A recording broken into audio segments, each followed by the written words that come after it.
बिस्मिल्लाहिर्रहमानिर्रहीम, अस्सलाम वालेकुम एवरीवन, दिस इज़ फ़िज़ा शाहिद और आप सब देख रहे हैं ग्लोबल टाइम्स पाकिस्तान। नाज़रीन, जैसा कि आप सब जानते हैं कि आज से 4 महीने पहले जुलाई के महीने में एक ऐसा वाक़या पेश आया जिसने हमारी कौम को और हमारी सिविल सोसाइटी की जो कोर्स हैं उनको हिला के रख दिया और हमारी जो सोशल एलीट क्लास का सोशल सर्कल है, सोशल फैब्रिक है, उसके अंदर छुपे जानवरों को जो है वो एक्सपोज़ किया। और वो केस था नूर मुकद्दम का कत्ल केस।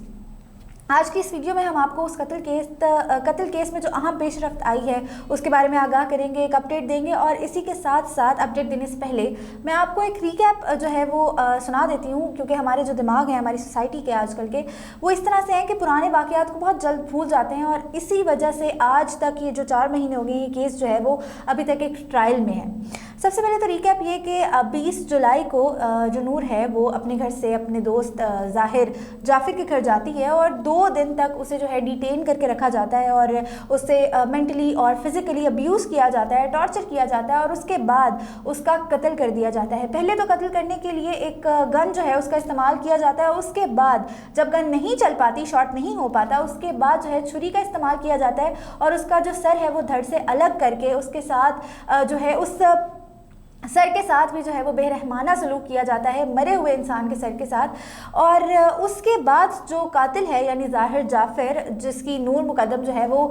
एक दोस्त थी, कहने में यही आता है, वो अपने वालिदैन को जो है फ़ोन करता है और उन्हें फ़ोन करने के बाद उन्हें ये बताता है सारा वाक़या कि उससे मर्डर हो गया है, कत्ल हो गया है। और उसके वालिदैन जो हैं वो जाए वक़ुआ पर पहुंचते हैं और उसके बाद बजाय के वो पुलिस को बुलाएं और अपने बेटे को जो है वो हवालात में पहुंचाएं, वो एक रिहैबिलिटेशन सेंटर जिसका नाम है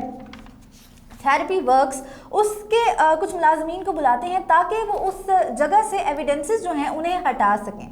अब होता यह है कि जो जुर्म है वो छुपता तो है नहीं, तो अब जब ये केस सामने आया तो उसके बाद जो है ज़ाहिर जाफ़िर को क्योंकि अरेस्ट कर लिया गया, सारे एविडेंसेस जो थे उसके ख़िलाफ़ मौजूद थे, उसे गिरफ़्तार कर लिया गया और उसके वालिदैन का एक बहुत मेजर जो है वो रोल प्ले है इस सारे वाक़े के अंदर, क्योंकि उन्होंने भरपूर कोशिश की कि ये साबित हो जाए कि उनका जो बेटा है वो इंसेन है, अपने हवास में नहीं है और उसने अपने होशो हवास में ना होते हुए एक पागलपन के दौरे में उसने एक लड़की का कत्ल किया।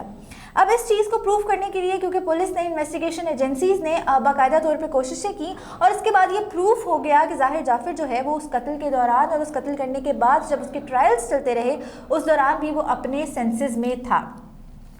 अब क्योंकि ज़ाहिर जाफ़िर की जो फैमिली है वो एक इन्फ्लुएंशियल फैमिली है तो इसके लिए उन्हें कस्टडी में रखा गया है और अभी तक वो कस्टडी में है क्योंकि वो भरपूर कोशिश कर सकते हैं कि उन एविडेंसेस को जो है वो ख़त्म कर दिया जाए। अब आते हैं कि कोई लूप होल जो हमारी इन्वेस्टिगेशन एजेंसीज़ ने या हमारे मीडिया ने, हमारी जो पुलिस है उसने कुछ छोड़ा हो। लूप होल का कोई जो अभी तक वाक़या है हमारे सामने नहीं आया, वो इसलिए क्योंकि हमारी जो इन्वेस्टिगेशन एजेंसीज़ हैं उन्होंने, मीडिया ने और हमारे प्राइम मिनिस्टर ने इस केस को जो है बहुत ज़्यादा सीरियस लिया और इस तरह के जितने भी वाक़यात होते हैं उनको सीरियस ही लिया जाता है, लेकिन इस वाक़े को बहुत ज़्यादा हाइप मिली मीडिया के थ्रू भी, इसलिए इसके अंदर कोई भी लूप होल जो है वो अभी तक छोड़ा नहीं गया। इसके बाद ये कि अब आते हैं इन सज़ाओं की तरफ जो ज़ाहिर जाफ़िर को और जो उसके वालिदैन हैं और इसके अलावा जो 12 मुलाजमीन और 12 टोटल लोग हैं और उनके इन तीनों लोगों के अलावा जो मुलाजमीन इसमें मुलविस हैं उन्हें क्या क्या सज़ाएं हो सकती हैं और किन बेसिस पे अभी तक उनका जो ट्रायल है वो चल रहा है और जो ज़ाहिर जाफ़िर के वालिदैन हैं वो किस बेस पर अपने जो बेटे की है बेल, उसकी दरख्वास्त जो है वो बार बार दायर कर रहे हैं। सबसे पहले तो ये कि ज़ाहिर जाफ़िर ने जो मर्डर अटेम्प्ट किया है ये कत्ले अमद था, यानी कि ये एक इंटेंशनल मर्डर था और इसे पागलपन के दौरे में या प्यार या मोहब्बत में आकर नहीं किया गया, इंटेंशनली उस लड़की को जो है वो कत्ल किया गया। लिहाजा ज़ाहिर जाफ़िर को जो है वो ज़ाहिर जाफ़िर को जो है वो सेक्शन 302 के तहत पूरी लाइफ टाइम जो है वो उसको इम्प्रिजनमेंट और इसके अलावा ये कि मर्डर पनिशमेंट में उसे कत्ले जो है वो कत्ल के उसमें उसे लाइफ टाइम इम्प्रिजनमेंट जो है वो उसकी सज़ा सुनाई जा सकती है। और इसके अलावा जो उसके पेरेंट्स हैं पेरेंट्स का उसके यहाँ पर एक मेजर रोल ये है कि उन्होंने अपने बेटे की उस गलत चीज़ को जो है छुपाने की कोशिश की। और हमारी सोसाइटी में आजकल यही हो रहा है कि हमारे पेरेंट्स जो हैं हमें वो चीज़ प्रोवाइड कर देते हैं जो हम डिज़र्व नहीं करते। उसके पेरेंट्स ने उसे एक प्रॉपरली उसके ऊपर ब्लैंकेट दिया, उसके उन एविडेंसेस को छुपाने की कोशिश की और उसे पागल जाहिर करने में भी एक बड़ा किरदार अदा किया कि इसे किसी तरह से ये जो इम्प्रिजनमेंट है लाइफ टाइम की, उससे छुटकारा मिल सके और वो एक अजाइलम में जाके, मेंटल अजाइलम में जाके एसीयू में सुकून से सो सके। इसी रोल जो उनका अप्रूव हुआ है इस सब सिलसिले में, एविडेंसेस को छुपाने के सिलसिले में, उन्हें भी सेक्शन 201 के तहत जो है सज़ा सुनाई जा सकती है और यही हुआ है आज। और अगर आपको ये भी बताते चले कि ज़ाहिर जाफ़र ने एक तो मर्डर किया था और एक उसने मर्डर अटैम्प्ट किया था। जो मर्डर अटैम्प्ट था वो मुलाजमीन जो वहाँ पर मौजूद थे, जो एक रिहेबिलिटेशन सेंटर था थेरेपी वर्क्स, उसके मुलाजमीन जो वहाँ पर मौजूद थे, उसने उन मुलाजमीन में से एक जो मुलाजिम था उसको भी चाकू मारने की कोशिश की और उसे वो चाकू लगा भी और इसके बाद वो आईसीयू में भी एडमिट रहा, लेकिन उसकी जो जान है वो बच गई, वो उसकी डेथ नहीं हुई। लिहाजा एक मर्डर और एक मर्डर अटेम्प्ट जो है उसके ऊपर फाइल हो चुकी है। और आज की जो अपडेट है इस केस के बारे में वो ये कि आज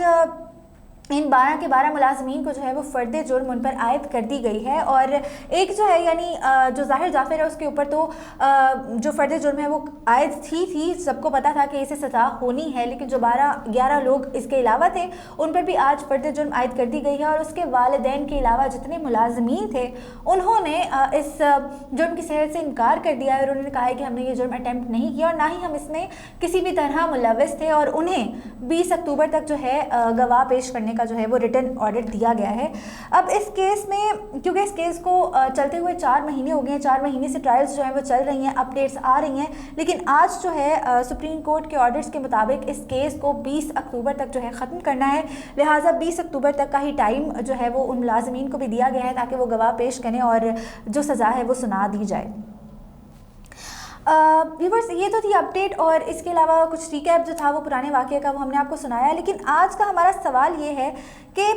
इस तरह के वाक़यात जो हैं हमारी सोसाइटी में कब तक होते रहेंगे, ठीक है? कब तक हमारे जो पेरेंट्स हैं वो हम लोगों को स्पून फीड करते रहेंगे और हमारी हर वो नाजायज़ चीज़ जो है वो पूरी होती रहेगी जो कि नहीं होनी चाहिए। जिस तरह इसी केस में भी हुआ कि उसके वालिदैन ने हर एक ट्रायल में रिजेक्ट होने के बाद भी बेल की जो एक चीज़ है उसको, वो बेल उसके लिए फ़ाइल करते रहे यहाँ तक कि उन्होंने भरपूर कोशिश की कि अपने बेटे को जो है वो इंसेन कंसिडर करवा के इसे मेंटल अजाइलम तक पहुँचा दें। तो लिहाजा इस तरह के जो एलीट और स्पॉइल्ड लोगों के जो स्पॉइल्ड किड्स होते हैं उनसे